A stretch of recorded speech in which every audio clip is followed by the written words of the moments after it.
wonderful way. So I thank Shivana for giving me the opportunity. So once again I welcome you all. கிட்டத்தட்ட 3 ஸ்டாலுக்கு மேலே இவ்வளோ வெற்றிகரமாக பண்ணியிருக்கோம். இந்த காலத்தில் ஸ்டால் பார்ட்டிசிபென்ட்ஸ் அனைவருக்கும் எனக்கு மனமாக நன்றி. தேங்க்யூ. நன்றி சார். அடுத்ததாக ஆர்எம்பி மாவட்ட சேர்மன் EM சங்கர் அவர்கள் உரையாற்றுவார். Morning friends. இந்த ஷார்ட் பீரியடில் இந்த எக்ஸ்போவுக்காக ரொம்ப கடுமையாக ராத்திரி பகலாக உழைச்சி கோஆர்டினேட் பண்ண சதீஷ் எல்லோரும் சப்போர்ட் பண்ணாங்க. இருந்தாலும் அவர் எதிர்பார்த்த அளவுக்கு ஸ்பீடு இல்லைனாரு. கடைசி 2-3 நாளில் எல்லோரும் நல்லா சிறப்பாக ஹெல்ப் பண்ணியிருக்காங்க. இந்த ஹெல்ப் பண்ண அனைத்து உள்ளங்களுக்கும் இன்றைக்கி இந்த ஸ்டாலில் பார்ட்டிசிபேட் பண்ணியிருக்கிற எல்லா ஏண்டர்பிரனர் ட்ரேடர்ஸ் எல்லாத்துக்கும் இந்த தருணத்தில் வாழ்த்து விடுகிறேன். நன்றி. நன்றி சார். அடுத்ததாக இந்த விழாவிற்கு சிறப்பு விருந்தினராக வருகை புரிந்துள்ள நமது முன்னாள் மாவட்ட ஆளுநர் திரு சிவகுமார் அவர்கள் பேசுகிறார். அனைவருக்கும் காலை வணக்கம். எனக்கு எப்படி சொல்கிறதுன்னு தெரியல. ஒரே வரியில் சொல்லணும்னா, என் மனசில் இருக்கிறது செய்கிறது ரொம்ப கஷ்டம்னு எங்களுக்கு என் கூட ஒர்க் பண்ண எல்லாத்துக்கும் தெரியும். என் மனசில் என்ன நினைக்கிறனோ அது செய்கிறது ரொம்ப கஷ்டம். ஆனால் ஒரு ஃபோன் கால் கூட நான் பண்ணாமல் ஒரே ஒரு ப்ராஜெக்ட் இந்த யூனிட் எக்ஸ்போ அது காரணம் நான் இன்றைக்கி உங்களுக்கு முன்னால் டிக்ளேர் பண்ணுறேன். சிவகுமாரனுடைய ஒரே ஒரு மனசாட்சி இருக்குதுன்னா அது சதீஷ் தான். ஏன்னா நான் என்ன நினைக்கிறேனோ என் இடத்துல இருந்து அவர் செய்வாரும் தெரியும், சின்சியர் இருக்கும். இதனுடைய வழி வேதனை என்னங்கிறது எனக்கும் தெரியும். இந்த இடத்துல இருந்து உட்காந்து பார்க்கல எதுவுமே ஈஸியாக தான் இருக்கும். இங்கே வரப்போ தான் ரொம்ப கஷ்டமாக இருக்குது. நான் அடிக்கடி சொல்லுவேன், சதீஷ் இந்த வேலையை எடுத்து ஒரு 100 வியாபாரம் சம்மந்தப்பட்டவங்களை வர வச்சு அதை ப்ரோக்ராம் பண்ணுறாருன்னா அதுக்கு முன்னால் அவர் சிறப்பாக நடத்தினால மட்டும்தான் வந்தாங்களே ஒழிய இது இவங்க எல்லாருமே எதிர்பார்த்தது பிஸ்னஸ்க்காக இருந்தாலும் சதீஷ் நடத்தினா பிரமாண்டம் இருக்கும்.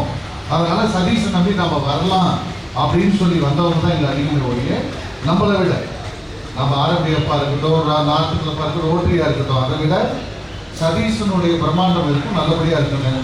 அதனால் இந்த ஸ்டால் போட்டுக்கூடிய அனைத்து வியாபார பெருமக்களுக்கும் நாங்கள் சொல்கிறோம், நிச்சயமாக இந்த 3 நாட்கள் உங்களுடைய ப்ராடக்ட்டு அடுத்த லெவலில் எடுத்து போகிறதுக்குண்டான ஒரு வாய்ப்பாக அமையும். தயவுசெய்து உங்களுடைய அதிகபட்ச ஒத்துழைப்பு வரவங்களுக்கு எவ்வளோ ரெஸ்பெக்ட் கொடுக்கணுமோ. ஏன்னா இங்கே வரவங்க எக்ஸ்போவுக்கு வரவங்க உங்களுக்கு தெரியும், பாதி பேர் பிஸ்னஸ்க்கு வராங்களோ இல்லையோ, பார்வையிடவர் வர்றாங்க தான், வாங்குறதுக்கு வராங்களோ இல்லையோ, இங்கே என்ன ப்ராடக்ட் இருக்குது அப்படின்னு பார்க்கறதுக்கு தான் அதிக பேர் வருவாங்க. அதனால் நீங்கள் பொறுமையாக அவங்களுக்கு என்ன எக்ஸ்பிளைன் பண்ணணுமோ அதை பண்ணுங்கள், புஷ் பண்ண வேண்டாம். அதே மாதிரி உங்களுடைய ஆஃபர் ஏதாவது ஒரு கம்பெனிலேருந்து பண்ணாலும் இந்த ஸ்டாலுக்காக பண்ணியிருக்கிறோம் அப்படின்னு சொல்கிறத அவங்ககிட்ட சொல்லி தயவுசெய்து இதில் உங்களுடைய ப்ராடக்ட் அவேர்னஸ் இருக்குமே ஒழிய பிஸ்னஸை விட விழிப்புணர்வு இருக்கும். நிச்சயமாக இது 6 மாதத்துக்கு ஒரு தடவை சதீஷ் இது பண்ணோம். இதில் எவ்வளோ கஷ்டம் இருந்தாலும் சரி, அந்த கஷ்டத்தில் நானும் வந்த பிறகு இந்த டீமும் உங்கள் கூட இருப்பாங்க. ஆரம்பிய இந்த நேரத்தில் ரோட்டரி பிஸ்னஸ் இன்னைக்கு உலகத்துக்கே ஒரு உதாரணம் சொல்கிற அளவுக்கு நம்ம வளர்ந்துருக்கிறதுக்கு காரணம் லாஸ்ட் இயர் 6 மாதம் தான் ஆகுது ஒரு எக்ஸ்போ பண்ணது. அடுத்த எக்ஸ்போ வந்துட்டோம். சங்கர் சொன்னாப்புல இந்த மாதிரி நம்ம ஆரம்பிய கொஞ்சம் சப்போர்ட் கம்மியாக இருந்தாங்கன்னா அப்படிங்கிற சங்கர் அவங்க லெவலுக்கு பெட்டராக பண்ணியிருக்கிறாங்க, அவ்வளோ லெவலுக்கு பெஸ்ட்டாக கொடுத்துருக்குறாங்க. அடுத்த ஆண்டு ஆரம்பிப்புக்காகவே அதிக ஸ்டாலில் கொடுக்குற அளவுக்கு நம்ம 6 மாதத்தில் ஒர்க் பண்ணுவோம். அதுக்காக நான் ஒரு வேண்டுகோள் சதீஷ், அந்த கடைசி 1 மாதம் ஒர்க் பண்ண வேண்டாம், இன்றைக்கே அடுத்த டேட்டை அனௌன்ஸ் பண்ணிடுங்க. 6 மாதம் கழிச்சு இருக்கிறது எப்படின்னா 2000 நான் 2009 துபாய் போனோம். அதனால் டிசம்பர் மாதத்தினுடைய டேட்டை அனௌன்ஸ் பண்ணிட்டு, ஏன்னா உங்க கூட ஒர்க் பண்ணுறதுல நான் கேட்பேன், உமாபதி கூட இருக்காப்புல, ஜோதி கூட இருந்தார், சங்கர் எங்க சங்கர் உண்மையாக நல்ல ஒரு கைத்தட்டு சங்கர் கொடுங்க. ஏன்னா இந்த வெற்றியில் பாதி சங்கருக்கு உண்டு. இந்த வருஷம் அவ்வளோ ஒர்க் பண்ணியிருக்கிறாங்க. அதே மாதிரி rotary club of Salem north இன்னைக்கு பிரசிடென்ட் வர முடியல, ஜெயபிரகாஷ் உங்களுடைய தான் இருந்தாங்கன்னு நினைக்கிறேன். அதனால் இது 6 மாதம் கழிச்சு டேட்டு நாளைக்கே ஃபிக்ஸ் பண்ணிவிட்டு இந்த எக்ஸ்போ முடியக்குள்ள அதுக்குண்டான சேர்மேனே நீங்கள் போட்டுருது, புது ஆளுங்களை உருவாக்கணும். அப்போ தான் நம்ம இந்த வேலையை சரியாக எடுத்துகிட்டு போகிறோம்னு தெரியும். அதே நேரத்தில் இன்னைக்கு உங்களுக்கு ஒரு முக்கியமான ஒருத்தர் நான் அறிமுகப்படுத்தி ஆகணும். ஏன்னா என் வாயிலிருந்து ஒரு முக்கியமான ஆளுன்னு சொல்கிறதுனால முக்கியமான சேலத்துக்கு ஒரு முக்கியம் புரியுதான். அதாவது செயற்பொறியாளர் இல்லை. எனக்கு இவர் வந்து எப்பயுமே ஒரு எக்ஸிக்யூட்டிவ் இன்ஜினியராக நான் பார்த்ததில்லை. ஒரு ஃப்ரெண்டு, ஒரு அண்ணா, அந்த வேகத்தில் தான் பார்ப்போம். உங்களுக்கு ஏதாவது மாநகராட்சியில் எந்த ஒரு சின்ன ஒரு இது இருந்தாலும் எந்த நேரமும் நான் சொல்லிட்டு 24x7 சொல்லுவாங்க. நீங்களும் சொல்லியிருப்பீங்க. ஆனால் 9 மணிக்கு மேலே யாரும் போன் எடுக்க மாட்டீங்க. ஆனால் இவர் எந்த நேரமும் உங்களுக்காக, இந்த மாவட்டத்துக்காகவும் நம்ம மாதிரி ரோட்டரி ஆளுங்களுக்கும் பணி செய்கிறது. நம்மளுடைய பின்னு குத்தாத ரொட்டேரியன் இவர். அதனால் இந்த நேரத்தில் அவர் ஓப்பன் பண்ணது தான் எங்களுக்கு ரொம்ப பெருமையாக இருந்தது. அவரை பாராட்டுறதுக்காக RBF நிர்மல் உதய் சங்கர்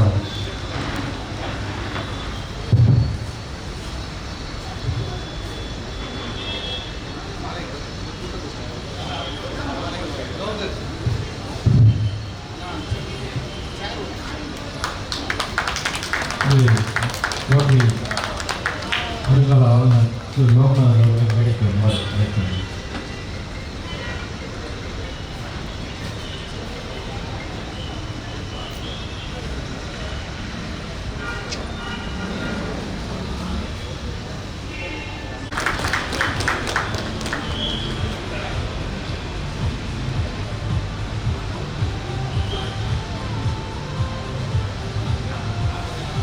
அவர்கள் சிறப்பிக்கப்படுகிறது.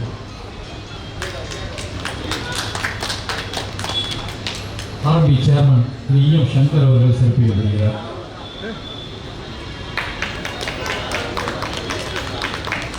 நமது மாவட்ட ஆளுநர், முன்னாள் மாவட்ட ஆளுநர் சதீஷ் அவர்கள் இதில் சிறப்பிக்கின்றார்.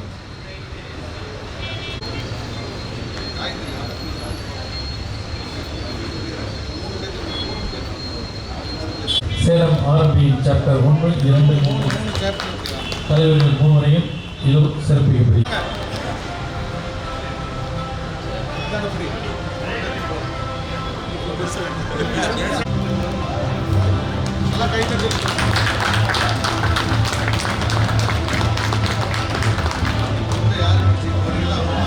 நன்றி. ஜெயபிரகாஷ் அவர்களே சிறப்பிக்க சதீஷ் அவர்களை அழைக்கிறார்.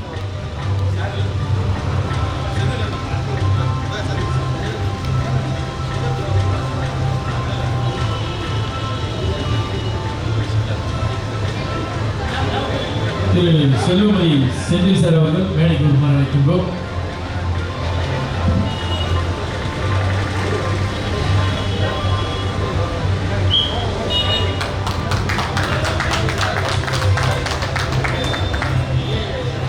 நன்றி.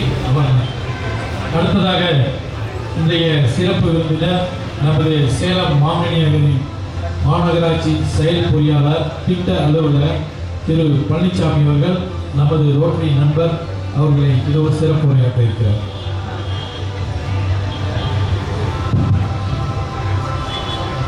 இனிய காலை பொழுது மக்கள் எல்லாம் கூடியிருக்கின்ற இந்த அரங்கில் பல்வேறு அமைப்புகளை சார்ந்த பல்வேறு தொழில்நுட்ப விகிதாச்சாரத்துடன் கூடிய பல்வேறு அங்கங்கள் இங்கே ஒழுங்கு கூடியிருக்கிறது. சேலம் மாநகரத்தை பொறுத்தவரை மற்ற மாவட்டங்களைப் போல் அல்ல. சேலம் மாவட்டம் ஒரு வித்தியாசமான ஒரு மாவட்டம். இங்கே சேலம் மாவட்டம் வந்து பிற மாவட்டங்களை கம்பேர் பண்ணக்குள்ள வளர்ச்சி நிறைய இருக்கு. ஆனால் ஒரு பகுதியாக இருக்கு. ஒரு சில பகுதியில் வளருது, ஒரு சில பகுதியில் வளரல. அதை வந்து நம்ம சேலத்தில் வந்து ஒரு ஒருநிலைப்படுத்தணும். இந்த ரோட்டரி அமைப்புகளும் இந்த ஆர்எம்பி இதை வந்து சேலம் மாவட்டத்தில் ஒரு மையமாக வச்சு செயல்படுத்தணும். இது தமிழ்நாட்டிலே பெரிய மாவட்டம்னு சொன்னால் 2வது பெரிய மாவட்டம் சேலம் தான். நம்மக்கிட்ட அவ்வளோ பெரிய திறமைகள் இருக்குது. சேலம் 3 உடைஞ்சிருக்கு. இது வரணும் தருமபுரி, கிருஷ்ணகிரிலாம் உடைஞ்சிச்சு, நாமக்கல் உடைஞ்சது. அப்பவும் சேலம் தான் வந்து ஒரு வலிமையான ஒரு மாநகரமாக இருக்குது. தமிழ்நாட்டில் இந்தியாவிலே பெயர் போடக்கூடிய ஒரு மாவட்டமாக இருக்குது. ஆகவே இந்த ரோட்டரி அமைப்புகள் வந்து சேலம் மாவட்டத்துக்கு பல்வேறு வகையில், குறிப்பாக சேலம் மாநகராட்சி சேலம் மாவட்டத்துக்கும் நிறைய அரசுக்கு வந்து நிறைய உதவி பண்ணியிருக்காங்க. நம்ம எலெக்ஷனில் பார்த்தீங்கன்னா வாக்குரிமைகளை வந்து அதிகமாக அள்ளித்தர விஷயங்கள் இதில் வந்து எலெக்ஷனில் வந்து மிக சிறப்பாக வந்து பண்ணியிருந்தாங்க. அது எங்கே இருக்கணும் அதை வந்து பார்த்தீங்கன்னா நம்ம விழிப்புணர்வு வந்து எலெக்ஷனில் மிக சிறப்பாக மற்ற மாவட்டத்தை காட்டிலும் 3% இன்க்ரீஸ் பண்ணி கொடுத்தாங்க. இதை வந்து மாநகராட்சியோட இல்லை, மாவட்ட நிர்வாகத்தோடு கம்பைன் பண்ணி மாவட்ட நிர்வாகம், மாநகராட்சி எல்லாம் சேர்ந்து சதீஷ் அவருடைய தலைமையிலையும் சிவகுமார் அண்ணன் தலைமையிலையும் மிக சிறப்பாக நடத்தி கொடுத்தாங்க. கிட்டத்தட்ட வந்து யாருமே அரசாங்க அலுவலருக்கு வந்து உதவி பண்ணுறதில்லை. ரோட்டை அமைப்பு வந்து எலெக்ஷன் மட்டும் இல்லை, கொரோனா பிள்ளையும் உதவி பண்ணியிருக்காங்க. நிறைய திட்டங்கள் இப்போ வந்து கவர்மெண்ட் வந்தாலும் அந்த திட்டத்தை செயலாக்குறதுக்கு ரோட்டை வந்து முதன்மையாக இருக்குது. இதை வந்து மாவட்ட ரீதியாகவும் மாநகராட்சி சார்பில் இங்கே உங்கள்கிட்ட உறுதியாக சொல்கிறேன். இதுக்காக இன்னைக்கு மாவட்ட ஆட்சித்தலைவர் வரதாக இருந்தாங்க. பல்வேறு பணியின் காரணமாக வர முடியல. மாநகராட்சி ஆணையரும் வந்து டெல்லி போயிருக்கார் ஒரு கான்ஃபரன்ஸ் மீட்டிங்க்கு. என்னை இந்த நிகழ்ச்சியை போய் கலந்து இது ரோட்டினுடைய சிறப்பம்சங்கள் நல்லா சிறப்பாக செயல்படுறாங்கன்னு சொல்லிட்டு வாங்க அப்படின்னு ஆட்சியரும் மாநகராட்சி ஆணையரும் சொல்லியிருந்தாங்க. ஆகவே உங்கள் மத்தியில் ரோட் இந்த ஒத்துழைப்பு இந்த மாநகராட்சிக்கும் மாவட்டத்திற்கும் தேவை என்று சொல்லி எனது அடுத்த நிறைய பேர் பேசியிருக்காங்க. சிற்றுரையை முடித்துக் கொள்வது நன்றி.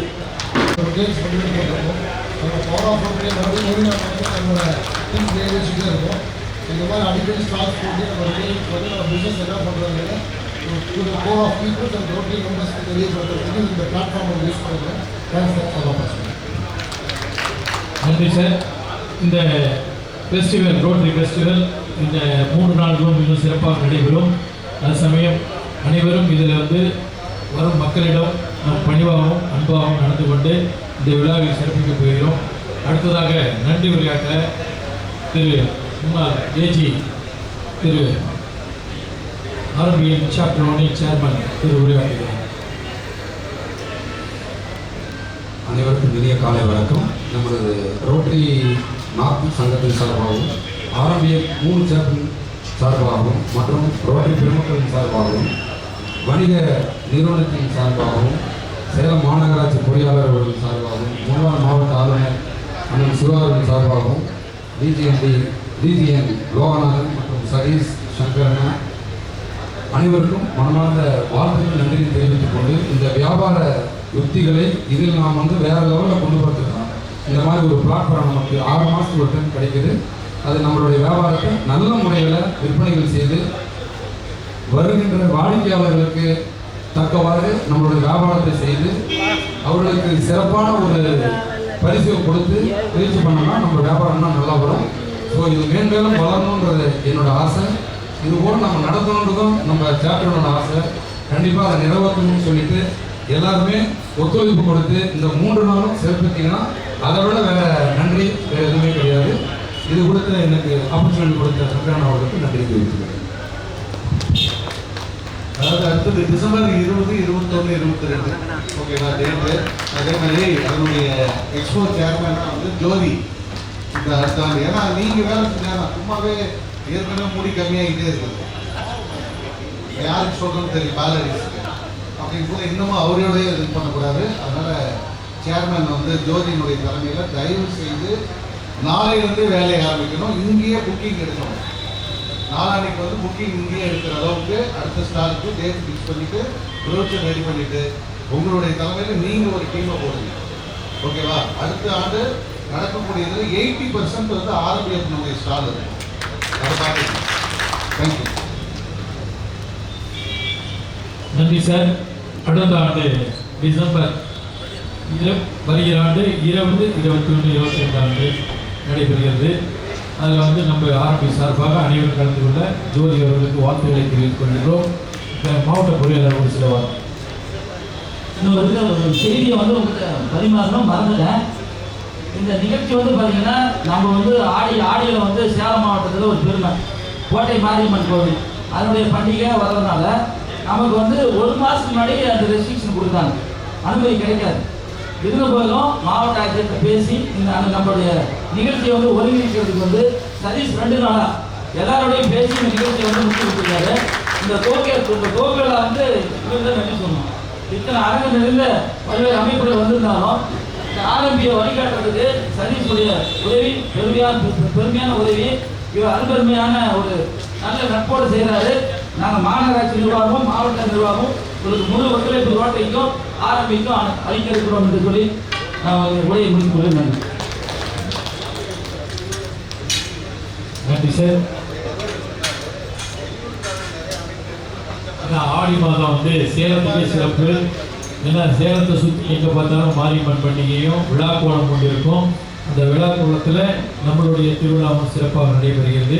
இனிதே இந்த விழா நிகழ்ச்சி தொடங்கி முடிவடைகிறது. அனைவரும் அனைத்து அரங்குகளுக்கும் சென்று பார்வையிட வேண்டுகிறோம்.